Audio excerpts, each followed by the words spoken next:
Welcome to ஆத்மா. ஒரு மனிதன் பெரிய சிக்கலில் மாட்டியபின் அவனது அனுபவத்தால் ஒரு பெரிய தவறை செய்ய நேரும்போது, அந்த தவறால் பெரிய விளைவுகள் நேரும்பொழுது அதிலிருந்து எப்படி தப்பிக்கலாம் என்பதை அவனது அனுபவம் அவனுக்கு பாடம் சொல்லித்தரும். அப்படித்தான் சிலர் பல கொலைகளை செய்துவிட்டு சமூகத்தில் நல்ல பிள்ளையாக வலம் வருவார்கள். உண்மை வெளியே தெரியும் பொழுது அவனா அப்படி செய்தான் என்று மிரள வைப்பார்கள். ஆனால் ரமணன் செய்ய போகும் செயல்கள் யாவும் வெளியே தெரிய போவதில்லை.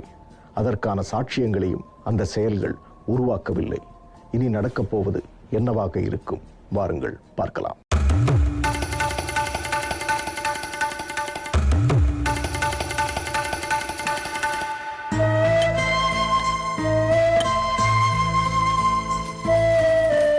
சீக்கிரம் வாங்க.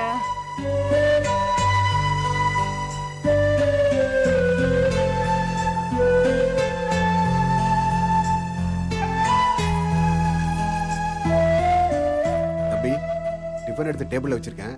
நீங்க சாப்பிட்டு ஆபீஸ் வாங்க.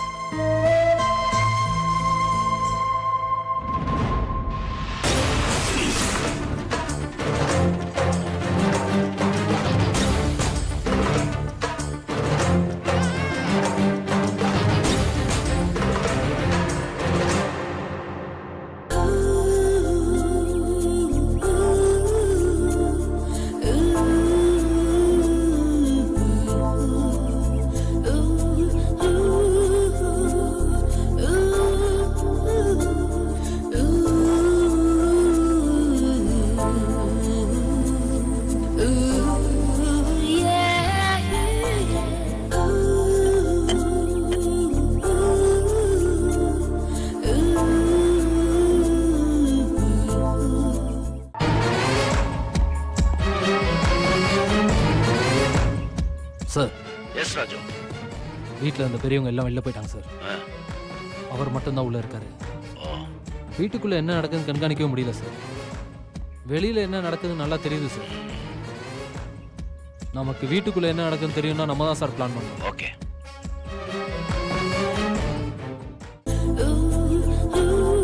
காட்டுங்க.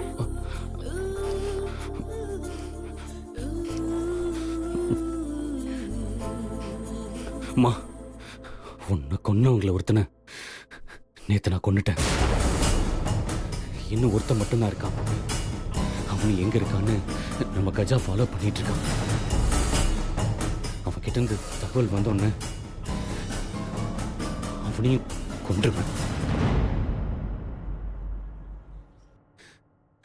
போலீஸ் இது வரைக்கும் உன்னை கொன்னவங்க யாருன்னு கண்டுபிடிக்கல. யாருக்கும் ஒரு சாட்சி இல்லைன்னா ஒரு பிரச்சனை இல்லைல்ல. அதான் யாருக்கும் எந்த ஆதாரமும் கிடைக்காத மாதிரி ஒவ்வொருத்தரையா நான் பழி வாங்கிட்டு இருக்கேன். இன்னும் ஒரே ஒருத்தன் தான் பாக்கி. அவனையும் முடிச்சிட்டேன்னா என் வேலையெல்லாம் முடிஞ்சது. நானும் நீ எங்க இருக்கியோ வந்துடுறேன். அதுக்கப்புறம் நம்ம 2 பேரும் சந்தோஷமா வாழலாமா?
ராஜு, நீங்க போய் அந்த செக்யூரிட்டியை கூட்டு வாங்க. சரிங்க சார்.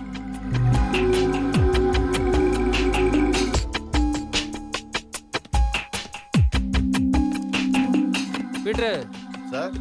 ஐயா கூப்பிடுறாரு, வா. எதுக்கு சார்? சொன்னாதான் வருவியா? வாயா.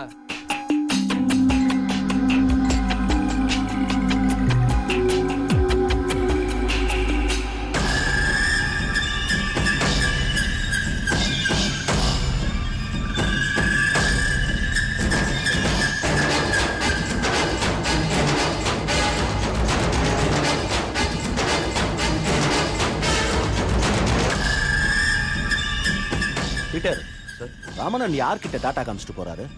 சார், உமாமா உசுரோட இருக்கிறப்போ ரமணா சார் தினமும் இப்படி தான் டாட்டா காமிச்சிட்டு போவார்.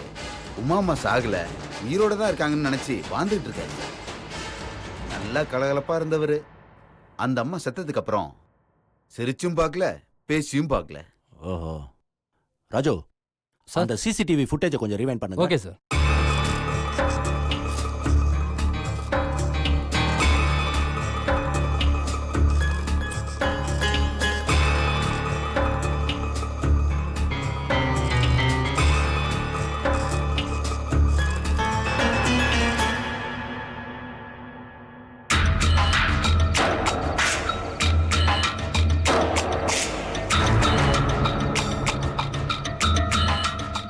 பீட்டர், இந்த வீட்ல உங்களை தவிர வேற யாரெல்லாம் இருக்காங்க? நாங்கள் 4 பேர் மட்டும்தான் சார் இருக்கோம், வேற யாரும் இல்லை. உமாவோட அப்பா அம்மா வெளியில கிளம்பிட்டாங்க. ரமணன் வெளியில போகும்போது நீங்க கேட்டை சாத்துறீங்க. அப்போ அந்த உள் கதவை யார் சாத்துனா?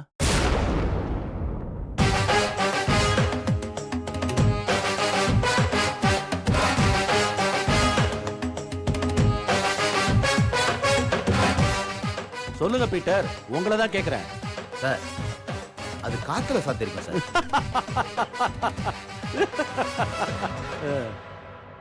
சரிங்க பீட்டர், நீங்க கிளம்புங்க.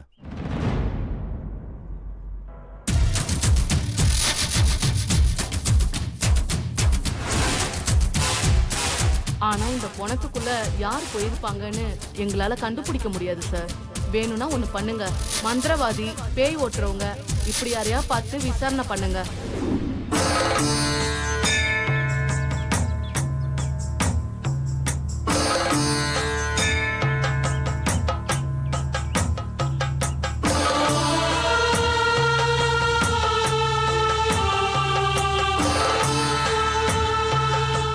மூச்சு பயிற்சி மனித வாழ்வுக்கு அவசியமான ஒண்ணு. மூச்சை அடக்கி ஆளும் வித்தை தான் தவம். தவத்துல ஜெயிச்சவனுக்கு தான் இந்த வாழ்க்கையோட வெற்றி, சந்தோஷம், அடுத்த உயிர் மேல அன்பு காட்டுறதுக்கு உண்டான வித்தைகள் சாத்தியமா இருக்கு. இன்னைக்கு மட்டும் இல்ல, இதை தினந்தோறும் கடைபிடிக்கணும். நீங்க தான் எனக்கு ஃபோன் பண்ணீங்களா? ஆமா. எல்லாரும் எந்திரிச்சு அந்த பக்கமா போய் பயிற்சி சரிங்க பண்ணுங்க. சாமி.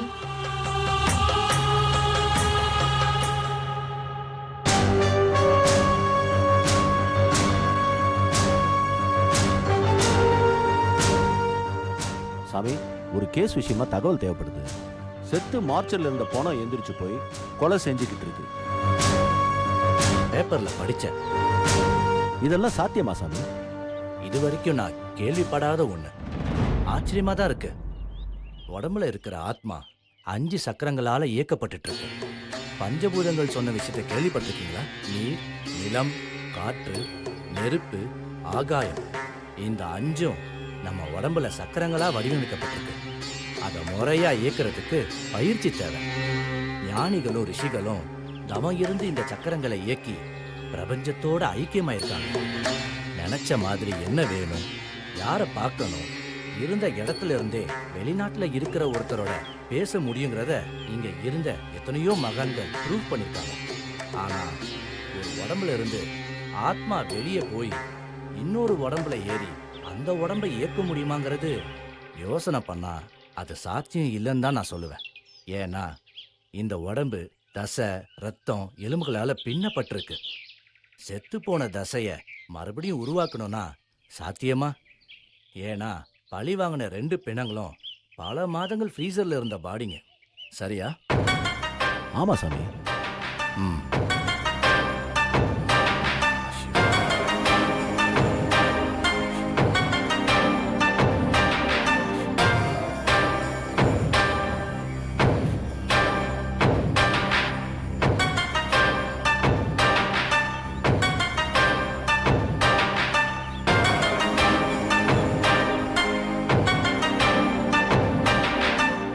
விதைச்சவன் அறுத்துக்கிட்டு இருக்கான், தப்பு செஞ்சவன் செத்துக்கிட்டு இருக்கான், பாதிக்கப்பட்டவன் ஒரு வழியை தெரிஞ்சு வச்சுக்கிட்டு பழி வாங்கிக்கிட்டு இருக்கான்.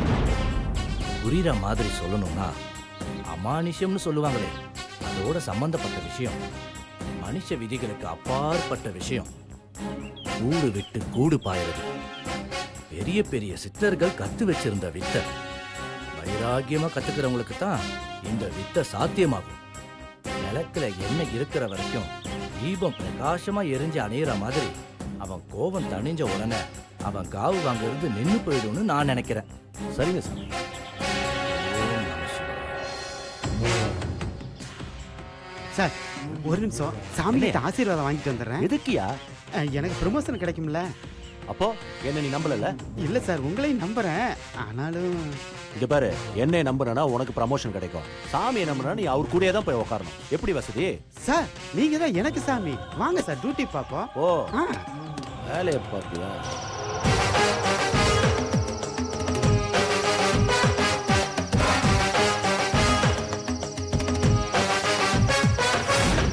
சார். ராஜு தானே? ஆமாம் சார். சொல்லுங்க ராஜ். சார் நீங்கள் சொல்கிற மாதிரி இந்த வீட்டில் ஏதோ ஒன்று இருக்குது சார். சார் நம்ம கண்டிப்பாக இதை ஃபாலோ பண்ணி ஆகணும் சார்.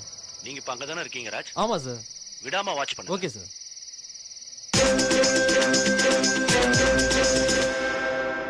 நீங்க சொல்றதெல்லாம் வச்சு பார்க்கும்போது இது ஆத்மாவோட வேலையா தான் இருக்கும்னு தோணுது.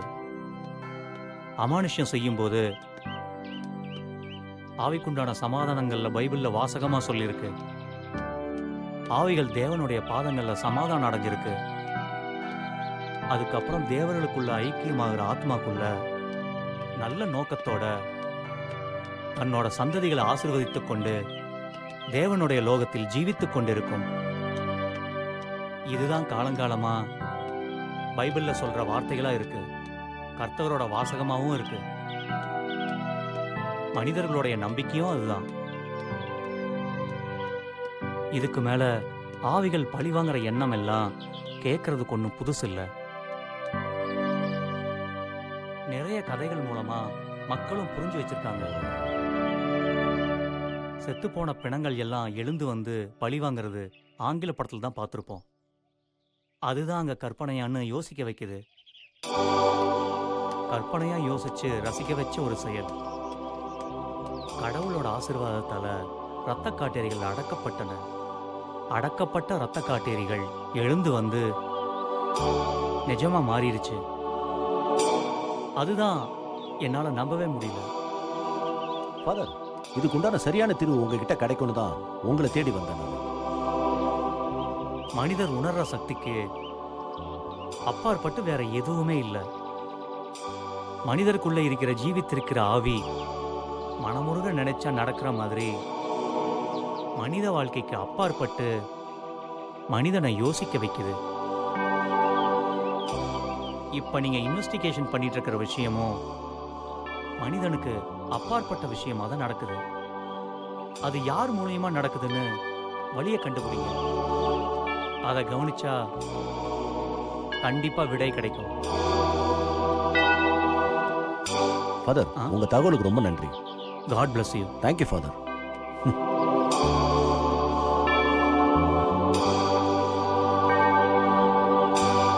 மனிதர்களால் ஏற்படும் விளைவுகள் மனிதர்களாலேயே தீர்வு காணப்படும். நாம் அறிந்து கொள்ள முடியாத விஷயங்களை அமானுஷ்யங்கள் என்ற இடத்தில் நாம் வைத்திருக்கிறோம். ரமணனின் பிரச்சனையும் அமானுஷ்யங்கள் சம்பந்தப்பட்டதுதான். அதிகாரியும் அதே கண்ணோட்டத்தில் தான் தனது விசாரணையை தொடங்கிவிட்டார். அதிகாரிக்கு 2 விஷயங்களில் தெளிவாக வேண்டும். ஒரு பிணம் எழுந்து கொலை செய்யுமா? ஒரு மனிதனுக்கு அமானுஷ்ய சக்திகள் அடிமையாகுமா? அதென்ன அமானுஷ்யம்? தவத்தில் இருந்த சித்தர் தனக்கு தெரிந்த விஷயங்களை கூறுகிறார். மேலும் எதிர்பார்ப்போடு காத்திருப்போம். துப்பறியும் அதிகாரிகளுக்கெல்லாம் ஒவ்வொரு குற்றங்கள் ஏற்படும் சமயங்களில் ஒவ்வொரு அனுபவங்கள் உண்டாகும். மனிதர்கள் குற்றம் செய்யும் பொழுது அனுபவத்தாலும் விசாரணைகள் மூலமாகவும் தீர்வு காணப்படும். ஆனால் மனிதர்களுக்கு அப்பாற்பட்ட சக்தி குற்றம் செய்யும் பொழுது இறை சக்தியை அண்டியே ஆக வேண்டும். இறை சக்திக்கு அருகே இருப்பவர்கள் சாமியாரும் சித்தர்களும் ஞானியர்களும் மட்டுமே. இவர்களால் நடந்த பிரச்சனைகளுக்கு தீர்வு சொல்ல முடியுமா? அப்படி தீர்வு சொல்ல முடிந்தால் குற்றவாளி நல்லவனாகவே இருந்தாலும் செய்த செயலுக்கான தண்டனையை பெற்றாக வேண்டும் அல்லவா? குற்றம் செய்தவர்களை தண்டிக்க நீதிமன்றங்கள் இருக்கும் பொழுது தனி மனித தண்டனைகள் நீதிமன்றத்திற்கு முன் செல்லுபடி ஆகுமா ஆகாதா? என்ன நீதி கிடைக்கப் போகிறது? வாருங்கள் பார்க்கலாம். என்னடா சொல்ற? நடந்த கொலையை பத்தி விசாரிக்கிறீங்க, ஆனா நடக்க போற கொலையை பத்தி கவலையே பட மாட்டேங்கிறீங்களே சார். சம்பவம் நடந்த பின்னாடி தான் விசாரணை பண்ணுவீங்களா சார்? என்னையா சொல்ற? இல்ல, மிச்சம் இருக்கவன் அன்பு மட்டும்தான். அவன் ஊர்ல இல்ல, அவனும் இப்ப தப்பிச்சு ஓடிட்டான்.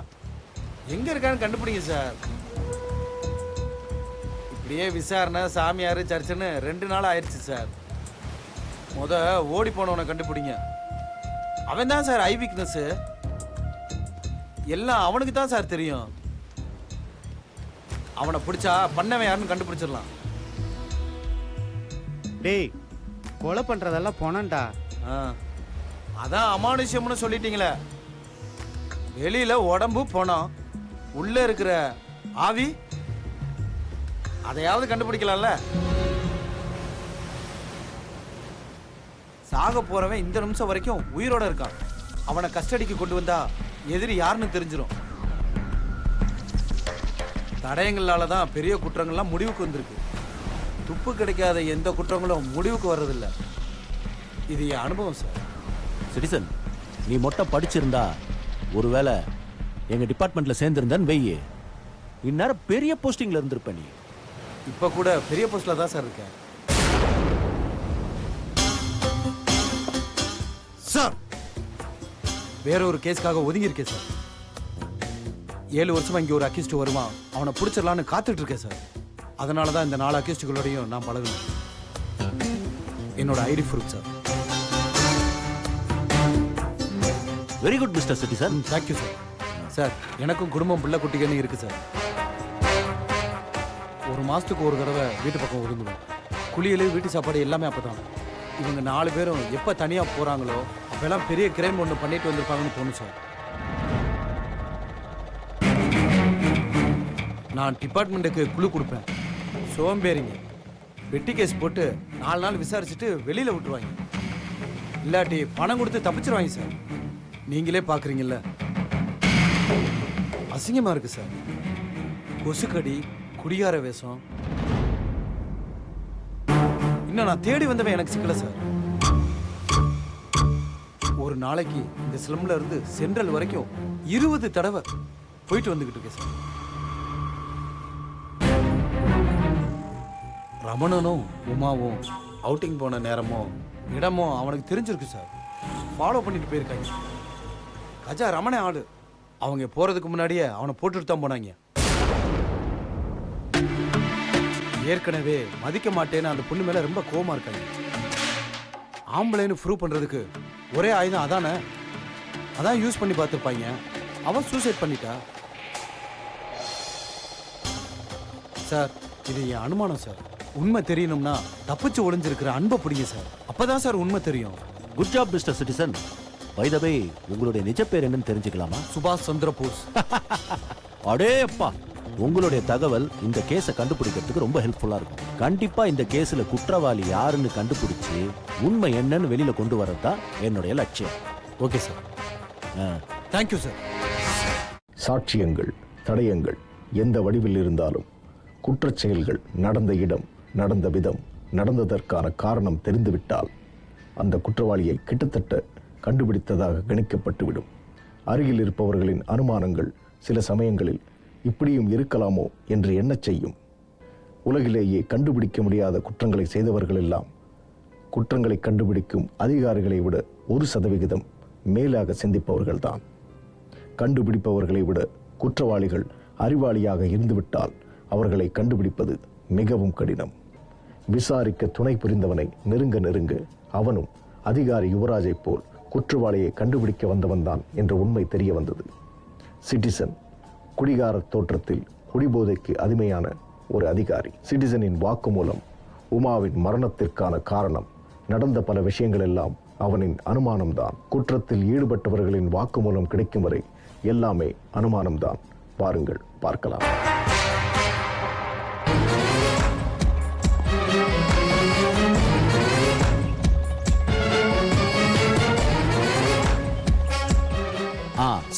சார் நான் வாட்ஸ்அப்ல ஒரு மெசேஜ் அனுப்பிச்சிருக்கேன். நான் இன்வெஸ்டிகேட் பண்ற கேஸ்ல முக்கியமான எவிடன்ஸ். அவன் பேர் அன்பு. இந்த மெசேஜை முடிஞ்ச அளவுக்கு எல்லாருக்கும் ஃபார்வர்ட் பண்ணி வைரல் பண்ணுங்க. தேங்க்யூ.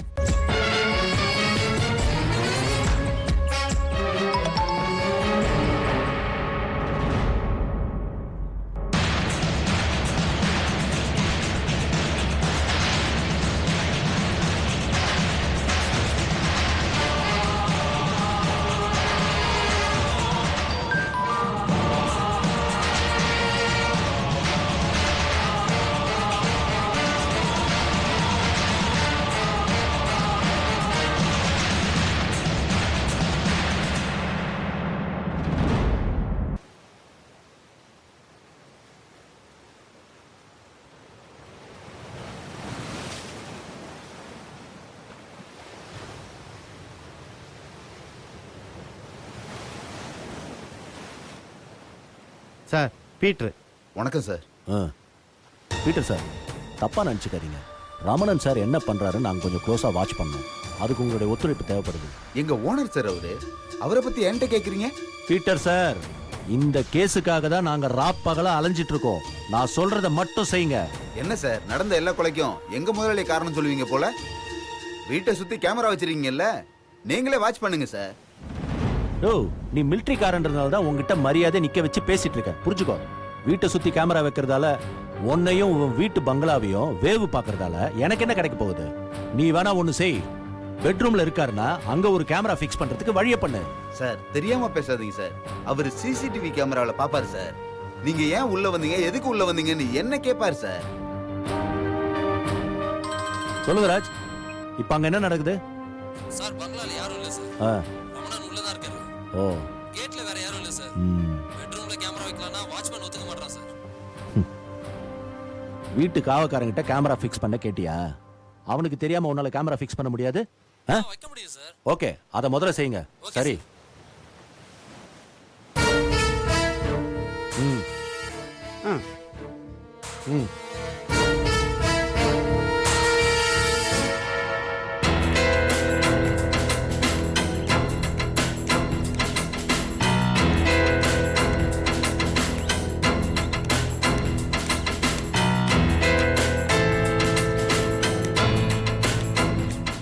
ரொட்டி சந்திரன் மாறனின் மரணம் எப்படி நிகழ்ந்திருக்கும்?